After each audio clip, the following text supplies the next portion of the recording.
Bienvenidos a Next Educación.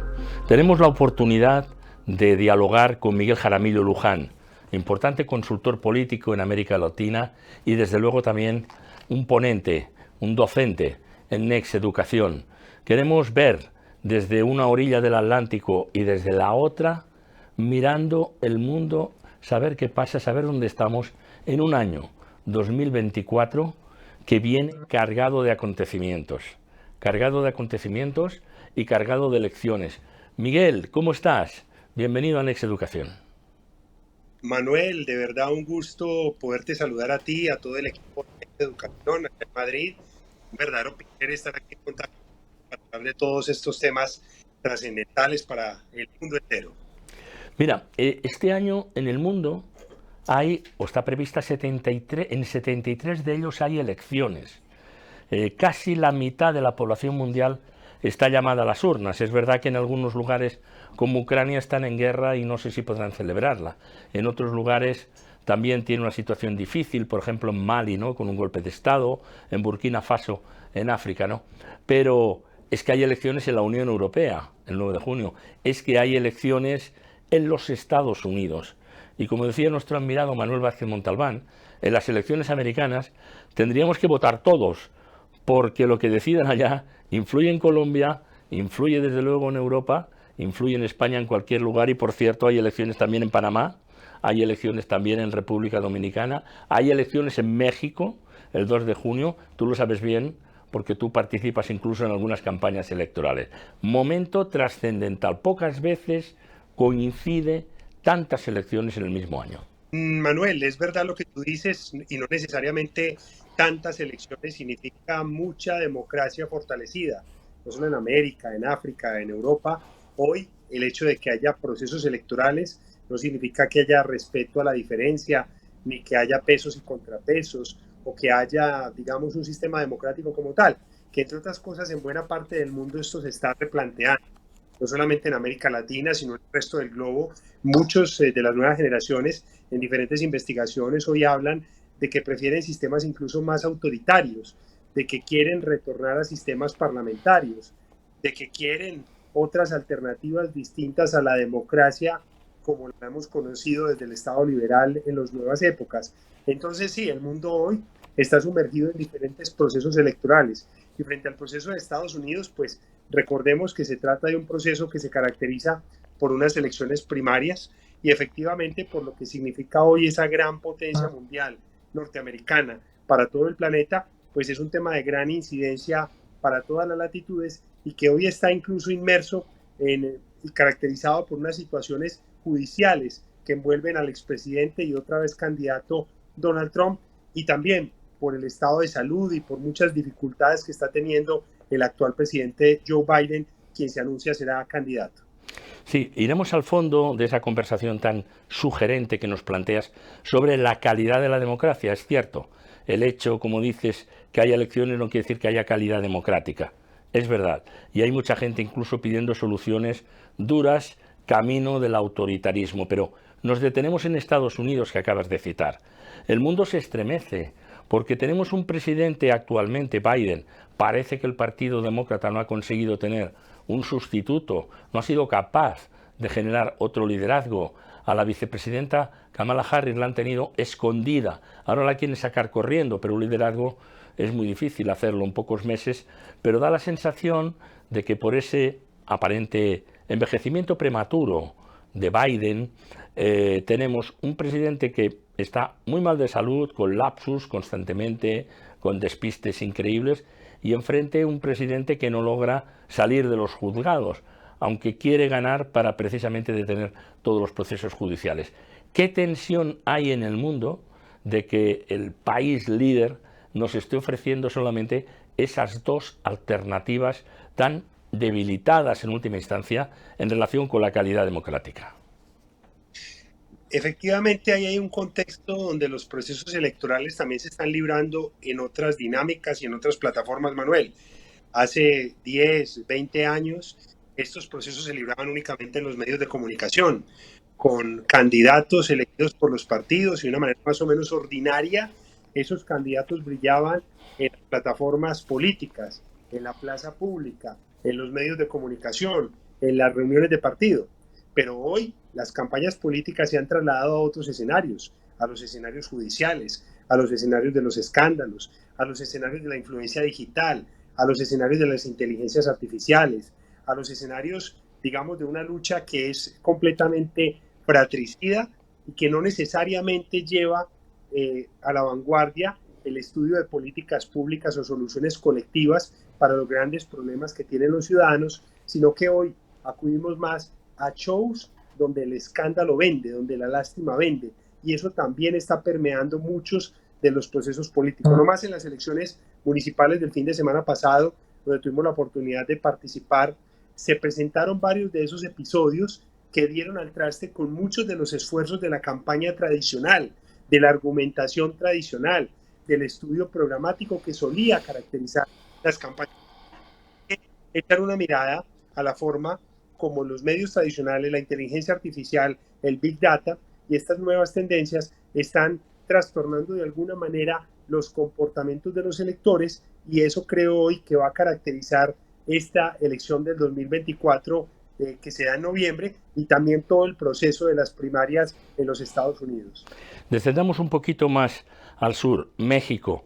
Elecciones muy importantes. Por cierto, por primera vez, nunca había una candidata mujer, salvo en un momento determinado, aquella señora Josefina, que fue la primera, ¿no?, del PAN, si no recuerdo mal, del Partido de Acción Nacional. Y ahora hay 3 mujeres candidatas. No sé si eso cambiará las cosas o no cambiará las cosas, pero México es muy importante no solamente por su gran población, sino también por la influencia que tiene en toda Centroamérica y en otros países del resto de América Latina. Vamos a México. Una influencia grande no solamente, Manuel, como tú lo dices, en Centroamérica, sino en toda América Latina y en Hispanoamérica, la que tiene México. Es el país, digamos, al lado de Brasil más poblado y con más tradición política. Hoy, en medio de una politización en torno al gobierno del presidente, lo que pasó el domingo en el Zócalo de la capital mexicana, que no solamente fue una manifestación colectiva, sino una manifestación cargada de muchos símbolos, de muchos hechos políticos que manejan esa divergencia, donde cada vez es más importante el papel de la mujer, y eso es fundamental, no solamente para América Latina, sino para el planeta entero, donde hemos visto alcaldesas y presidentas que están haciendo un buen ejercicio, y por lo que eso significa a nivel de inclusión y de participación política. Creo que el panorama en México es polarizado, es agresivo, también está caracterizado mucho por esta política del show que planteaba en los Estados Unidos, donde las redes sociales, lo mediático y algunas artimañas de lado y lado y de los diferentes partidos políticos lamentablemente están enrareciendo el ambiente allí, sumado pues obviamente a la grave situación de seguridad que viven algunas regiones mexicanas. Como consultor político, Miguel, tú has trabajado desde la marca Jaramillo Luján, tu consultora, has trabajado en Panamá y has trabajado también en República Dominicana. También van a elecciones, hagamos una referencia. Tenemos alumnos en Next y tenemos alumnos y futuros alumnos en esos países. Así es, en el caso de Manuel, pues recordemos que el año 2023 estuvo muy caracterizado lamentablemente por todo el tema de las protestas en relación con el tema minero. Este es un tema que, aunque ya se ha logrado sofocar por parte del gobierno nacional, de una u otra manera hoy es como una olla a la que le han quitado la tapa. Sigue hirviendo, sigue generando tensión en el país. Esto sumado al grave problema, digamos, medioambiental que tiene hoy el país, al limbo que tienen frente al tema del uso del canal y la caducidad que se ha planteado frente al mismo, y a las dicotomías que hay en torno a los diferentes partidos y a la participación del expresidente Martinelli, que es genera un limbo en la democracia panameña, aparte de la baja reputación y el mal desempeño que lo reflejan los estudios de opinión que está teniendo el actual gobierno panameño. Yo creo que de una u otra manera ya hay un escenario que seguramente se irá decantando.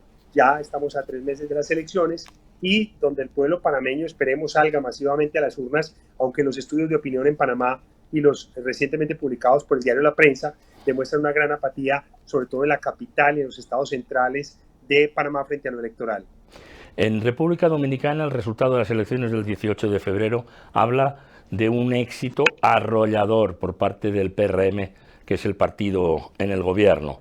Parece que esa puede ser la proyección, la previsión en las elecciones del mes de mayo en Dominicana. ¿Coincides en esa apreciación?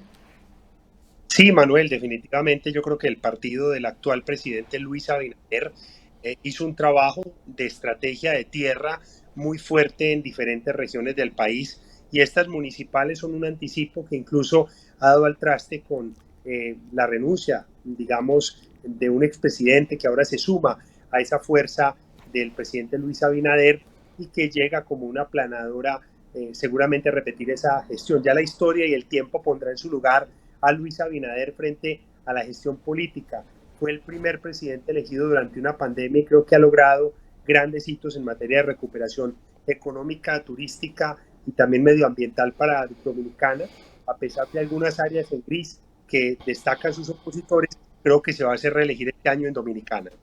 Dejamos de un lado y vemos con esperanza y confianza las elecciones en la India, el país más poblado del planeta, más que China, 1.280 millones, afortunadamente en una dinámica de crecimiento económico, 6% anual el año pasado. Es verdad que también con muchas dificultades porque venía de muy abajo, pero el presidente Modi aparentemente va a ser reelegido y eso es un factor de estabilidad en Asia porque India tiene esa capacidad de dialogar con Rusia, de dialogar con China y de dialogar con los Estados Unidos, ¿no? Pero nos centramos, si te parece, en Europa. Déjame decir, muy pendientes en Europa, en la Europa de los 27, porque estas elecciones son más importantes que nunca. Entre otras cosas porque tenemos una guerra abierta en el continente, la guerra de Ucrania. Y después, porque por primera vez el ascenso de la extrema derecha en algunos países, previsiblemente en Francia. Mira que en Italia ya gobierna un partido de extrema derecha, aunque es verdad que la señora Meloni, desde que llegó al poder, ha dulcificado, ha rebajado mucho las expectativas. Crecimiento electoral importante de la extrema derecha en Alemania, con todo el peso demográfico que tiene, y también en otros países. Eso hace tambalear la certeza que se tenía siempre de que esa coalición entre el Grupo Popular, es decir, democristianos, entre los socialdemócratas y los liberales, esa coalición podía dar un gobierno estable en la Unión Europea. Desde luego, la actual presidenta de la Comisión, que es alemana, Ursula von der Leyen, intenta y confía en que sea reelegida, pero para Europa sería un golpe terrible si realmente se imponía una coalición entre la extrema derecha, la derecha más radical y todos los demás. Porque ahí hay países que en esa degradación de la democracia a la que tú hacías referencia y es enormemente interesante, es el caso de Hungría, hay signos inquietantes. Por ejemplo, hay algunos pueblos que a la entrada, cuando vas en coche en Hungría, dice pueblo libre de homosexuales, por ejemplo, lo cual es una vulneración increíble a los derechos de las personas en su propia, digamos, intimidad, en su propia orientación sexual. Hay inquietud en Europa, esperemos que pueda salvarse esa situación, pero se suma a esa cantidad de incógnitas a mitad de año, en este caso entre el 6 y el 9 de junio, camino de esas elecciones del 5 de noviembre en Estados Unidos, que pueden ser determinantes. ¿Cómo se vive donde tú estás, en Colombia o en el país en el que te encuentres en este momento por tu trabajo, ese desafío en Europa, ese pulso entre fuerzas más moderadas y fuerzas más conservadoras o ultraconservadoras? Sí, Manuel, yo creo que la radiografía que haces de Europa es bastante clara entre esas fuerzas, digamos, un poco más moderadas o incluso progresistas y algunas fuerzas más de centro derecha o de extrema derecha. Creo que esa tensión está rondando hoy, no solamente en la Europa llamada occidental, sino en la Europa oriental. Sin embargo, yo me quiero detener en dos temas que me parecen fundamentales y que lamentablemente la dinámica de guerra, no solamente en Ucrania, sino lo que está pasando en Palestina, Por está supuesto. afectando los dos temas. Uno es el tema, digamos, de la crisis energética que vive Europa, ¿cierto? Y que durante este pasado invierno, que ya empieza a dar su bienvenida a la primavera y luego viene el verano, pues quizás se pudiera acentuar ese tema energético. Me parece que esta vez fue un enorme peso entre las agendas de los diferentes gobiernos y creo que lo electoral va a saltar muchísimo. Ese es un primer tema. Y el segundo es el tema de la alimentación. donde el tema de los asuntos agropecuarios y de los, digamos, insumos agropecuarios, perdón, sobre todo por el tema de lo que está pasando en Ucrania, tiene un peso bastante grande y bastante importante, no solamente para Europa misma, sino para América Latina, en esa relación que existe entre las dos regiones. Entonces yo creo que esos temas van a saltar mucho y van a superar incluso los temas ideológicos, creo yo. Veo mucho más insertados los temas ideológicos y eso permea también los gobiernos de América Latina, sobre todo los gobiernos de línea progresista frente a los gobiernos de derecha, en el tema de la lucha palestino-israelí, donde hay posturas un poco más, digamos, radicales, un poco más cerradas que están matizando este debate político. Es inquietante realmente ese enfrentamiento que parece irresoluble en la historia entre palestinos e israelíes, con un agravante, y es que el actual presidente israelí, Netanyahu, lo que piensa es que si se para la guerra y hay elecciones, él las pierde. Con lo cual le interesa que continúe la guerra. Es muy difícil que realmente se pare la guerra, ¿no? Bueno, yo creo que tienes mucha razón en lo que planteas, el asunto energético y el asunto alimenticio. Ucrania no dejaba de ser un gran granero que sirve efectivamente para que las industrias, las explotaciones agropecuarias en el resto de Europa puedan tener ese grano que sale con dificultad por el bloqueo de los rusos, pero le afecta a América Latina, es cierto, le afecta a Europa y le afecta mucho a África. Las hambrunas de África que se ciernen en el horizonte pueden acelerar todavía más ese drama diario de emergencia, de huida de ese continente por parte de las personas que si no están condenadas a morir allí de hambre. Déjame dos imágenes. Las Islas Canarias en España. Se recibe más de 1000 inmigrantes que llegan en barco jugándose la vida y muchos la pierden al archipiélago canario, que está en el Atlántico, pero muy cerca de Marruecos, muy cerca de Mauritania y relativamente cerca de Senegal. Y luego la isla de Lampedusa, en Italia, en el sur de Italia.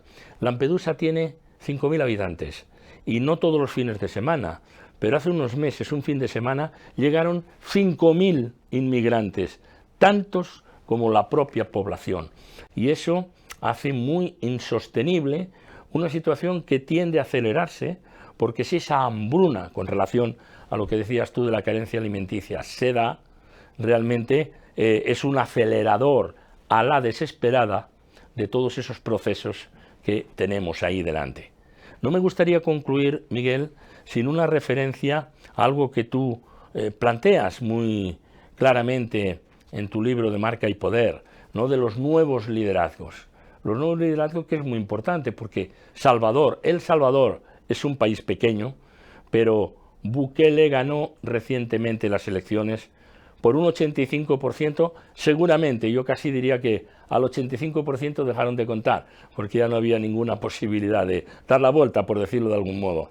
Y cómo ese modelo, tú conoces bien esto, está impregnando los deseos, no siempre, digamos, con buena intención, en otros países de América Latina.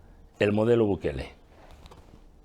Sí, y lastimosamente es un modelo que, digamos, lo que preocupa del mismo son los cambios constitucionales que se tienen que hacer muchas veces en ciertos países para prolongar liderazgos que parecieran indispensables, pero que son a la larga altamente nocivos para el necesario o para la necesaria dinámica de pesos y contrapesos que deben caracterizar las democracias.